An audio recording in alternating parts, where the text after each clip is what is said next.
लोग इकट्ठा होकर गुरु चर्चा करते हैं, गुरु के वचनों की चर्चा करते हैं, जिसको सत्संग चर्चा का नाम दिया जाता है। पिछला सत्संग हुआ, भाई सुरेश राठौर जी बड़े गदगद हुए और उन्होंने इच्छा व्यक्त की कि भाई जी हमारे यहाँ भी ऐसा ही सत्संग हो जाए, कुछ जीवों का जागरण हो जाए, सत्संग क्या है ये लोगों की समझ में आए तो बड़ा अच्छा होगा। आज मालिक की दया हो गई और यहाँ सत्संग चर्चा हो रही है। आपने बहुत सारे पूजा पाठ के विधि विधान देखे, जागरण देखा और भी कई तरह से लोग अपने अपने हिसाब से उस मालिक को मानते हैं, उस मालिक की पूजा और इबादत करते हैं। कोई पूजा इबादत करने मंदिर जाता है, कोई मस्जिद जाता है, कोई गुरुद्वारे में जाता है और कोई अपने घर में ही उस मालिक की पूजा कर लेता है।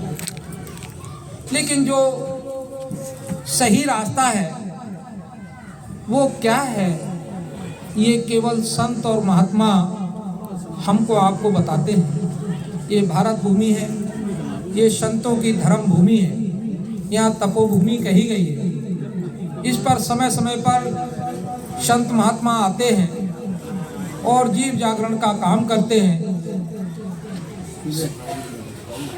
और वो मानव कल्याण के लिए धर्मोपदेश करते हैं, बताते हैं कि भगवान की प्राप्ति के लिए आपको इस शरीर में रहकर किस तरह से पूजा इबादत करनी चाहिए। गुरु महाराज ने बताया कि वैसे तो जब से सृष्टि की रचना हुई है तब से हमेशा ही यहाँ पर संत सद्गुरु रहते हैं। कोई ऐसा क्षण नहीं होता जब यहाँ कोई संत महापुरुष ना हो।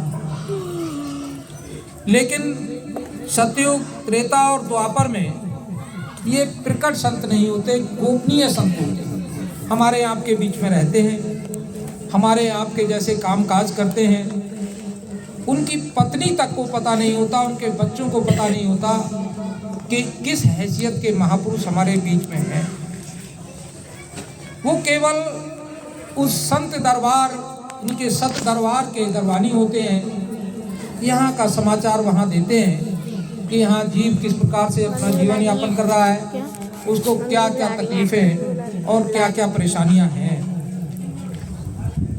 लेकिन जब मालिक की मौज होती है तो प्रकट संत आते हैं, उनको आदेश होता है और ये प्रकट संत दोनों तरफ का संदेश आदान प्रदान करते हैं। यहाँ का संदेश उस सत्य दरबार में सुनाते हैं और सत्य दरबार का संदेश यहाँ जीवों के कल्याण के लिए जीवों को सुनाते हैं। पहले प्रकट संत पूज्य कबीर साहब हुए। इन्होंने सबसे पहले कबीर वाणी के रूप में समाज में फैली कुरीतियों, बुराइयों को उजागर किया और बताया कि जो आप कर रहे हो ये सही नहीं है। हिंदू मुसलमान सभी को उन्होंने चेताया। मुसलमानों के लिए उन्होंने कहा कि काकर पाथर जोड़कर मस्जिद लई बनाए और ताचड़ मुल्ला बांग दे। क्या बहरा हुआ खुदा है? क्या खुदा बहरा है जिसके लिए तुम इतना ऊंचा मीनार बनाकर और उस पर बांग देते हो, जोर जोर से चीखते चिल्लाते हो कि मेरी आवाज़ सुन ले?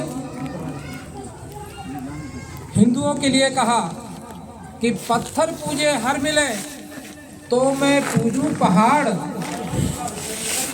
पत्थर पूजे हर मिले तो मैं पूजूं पहाड़, तासे तो चाकी वाली जिसको पिसो खाए संसार। अरे पत्थर तो ये भी है, तुम पत्थरों की पूजा कर रहे हो। पत्थर से कहीं भगवान मिलता है? ना पत्थर से भगवान मिलेगा, ना बांग लगाने से भगवान मिलेगा। तो ये कबीर साहब ने ये चेताया हिंदू और मुसलमान सभी को कि भाई ये तरीका आपका ठीक नहीं है। इसी कड़ी में कई महात्मा आए, गोस्वामी जी आए, नानक जी आए,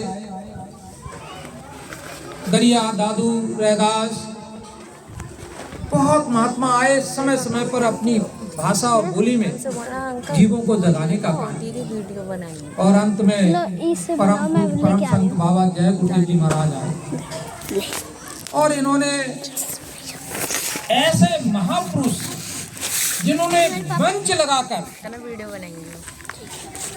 जीवों को उनके उद्धार का मार्ग बताया, गोपनीय भेद परमात्मा का ये सुनाया। और नाम की बख्शीश किसी महात्मा ने मंच लगाकर माइक से कभी नहीं, लेकिन परम पूज्य बाबा जय गुरुदेव जी महाराज बैठे तो ऐसे पावरफुल महात्मा जिन्होंने मंच लगाकर जीव के कल्याण के लिए नाम की बख्शीश की और आत्मा परमात्मा का भेद बताया और ये बताया कि मैं कौन हूँ और आप कौन है।